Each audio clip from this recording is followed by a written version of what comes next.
If you own an older Mercedes-Benz with self-leveling rear suspension, what I'm going to refer to as SLS, somewhere on the engine it's going to have a pump. And that pump is what is going to drive the hydraulic fluid through the system.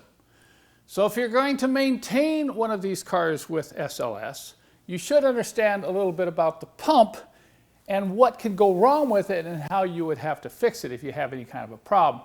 Now there's basically two types of pumps that were used in the 70s, 80s, and 90s and early 2000s. I'm not going to go over the later style pump. I'm only going to cover the earlier style pump that you see here. This first showed up in the mid to late 70s on the 6.9 and some of the other European model 116 chassis. And then of course it was used on the W123 wagons, like you see right over there on the lift. Every one of those wagons is going to have a pump on it just like this. The 190E 2.3 16 valve had self-leveling rear suspension, and it used a very similar pump. And so did the W126. Now in the W124, introduced in the US market in 1986, they changed to an integral pump with the power steering pump. So in this video, I'm just going to talk about this pump here.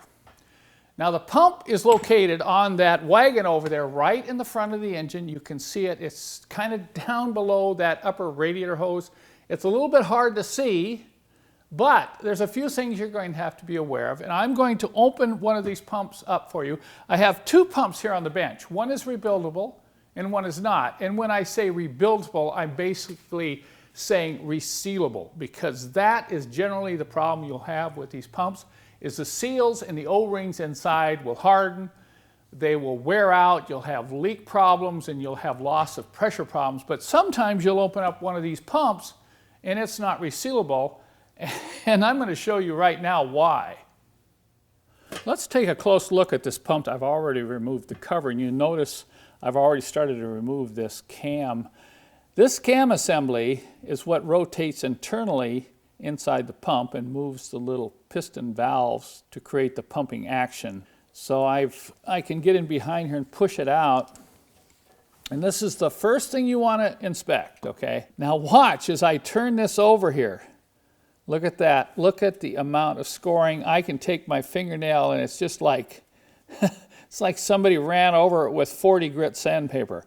It's worn very badly right here and very badly right up here. You can actually see the lip. So see, this is not reusable. Sure, you could say, well, I could stick it back and it would work. And this is what happens when you buy these pumps used. A lot of times you'll buy a pump like this on eBay and the owner will say, oh, it worked great when it came off the car. Well, sure, it might have worked, but you're going to end up opening up and you may end up finding a shaft like this and you realize, wow, this pump is not reusable. Now you've got some parts here, but without a good cam, you're going to be hard-pressed to expect any kind of long life out of this. Now, I'm sure some of you are saying, well, how did that happen? I know that happened because of lack of fluid changes, or maybe they even ran low on fluid. I'm not sure. But this gives you a good idea why you want to change the fluid in your SLS. It does not last forever, okay? Now, what are you going to do if you find something like this? There are no new parts available. There's no new pumps currently available on the market.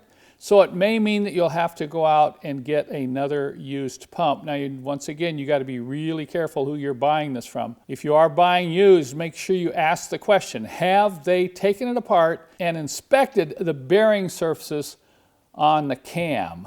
Okay, so this is going to be a parts pump right there. Let's take a look at this one. I'm going to pull the cap off. I've already removed the two bolts. Here you can see the cam down inside the pump assembly. I'm just going to come over here and push on it, and we'll pull this one out. There is a copper bushing that probably will come out, and that's something else you can inspect. Obviously, if the cam is not worn, the bushing is probably okay. This bushing here is in good condition. Now take a look at this cam, and particularly the bearing surfaces. So you have a cam lobe here you want to inspect for scoring, and then you want both these bearing surfaces. Now this one is in excellent condition. Just rub your fingernail across it. If your fingernail's catching on it, that's a bad sign. If you see very, very minor scratches, you can polish it with some super, super fine emery paper or 2000 grit sandpaper. You have to be careful. Don't expect that you can polish out deep scratches. You'll create too much wear in the shaft, and that'll just accelerate pump wear in the future. So this pump is rebuildable. I'm going to get out my kit now, and I'll take this apart, and I'll completely clean everything in solvent, and then I'll put it back together, installing the new O-rings and the new seals, and I can expect some good long life out of this pump here. You can see here now I've got the pump all apart and I have it soaking in solvent. There's a couple things I should warn you about when working on one of these pumps. You want to go inside of it and you only want to use plastic parts or wood, or if you're going to end up using a pair of pliers, needle nose pliers like this to get some of the parts out, you want to put shrink tubing on the tips to protect the pump from getting any scratches. If you go in there with a screwdriver and start prying, twisting, trying to get things out, you scratch the internal surfaces of this pump, you're going to have problems. So just take that warning to heed, all right? So this is not a difficult job, by the way. This is something you can do yourself, and you may need to attend to this if your car has 200,000 miles and more, or if it's over 25 years old.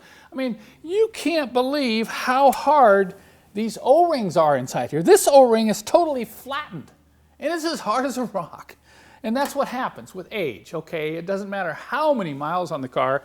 You know, if you haven't had this pump apart, you don't know any of the history of the car, and you have one of these SLS Mercedes with this style of pump, go ahead and reseal it now. It'll just make the suspension system work so much better, and you won't have problems down the road. Once again, it's not difficult. What I've done with my kit is I produced a kit which has all the seals, all the O-rings. I've got a special plastic tool that's going to help you get into that pump and get that center section out, because it can be a real bear trying to get this center section out of the pump housing without scratching it, without, you know, scratching the housing itself. And then we have the gasket to the head, and of course we have gasket compound. So this is pretty much a complete kit. And along with that kit, I have written instructions that take you step by step through the process of getting it off the engine, getting it apart, getting all the parts back in, how to lubricate it properly, and then get it back on the engine. But I do want to recommend one thing. If you are going to work on this pump, you better be prepared to flush the fluid, unless the fluid's just been replaced. You know, it takes a very special fluid. We have a kit on my website which gives you all the fluid you need, plus instructions on how to flush it. And you also need to change the filter. But I'll tell you something, there's something else that I've seen on every one of these. It's the tank gets all gooey and gummy inside from all the years of that fluid sitting in the tank. So be prepared to take the tank out of the car, it's not difficult, and thoroughly clean it. And then when you reinstall the tank, go ahead and change the filter. That's not difficult, but these filters, I believe, should be changed mid-life. There's really no factory recommendation for changing the SLS fluid, but I would recommend you change the SLS fluid maybe every 80,000 miles, and maybe at the midpoint change the filter, because I've seen on every one of these, it's the filter that gets really filthy. The fluid stays fairly clean, but the filter gets really filthy. So this is a cheap part, and it's easy to change. You don't even have to do anything other than, you know, take the cap off and mess around with the filter, and you can change this midpoint in your fluid change cycle. So I hope you found these recommendations and tips helpful. If you have an SLS system, I'm going to recommend that you get that pump off the car and reseal it.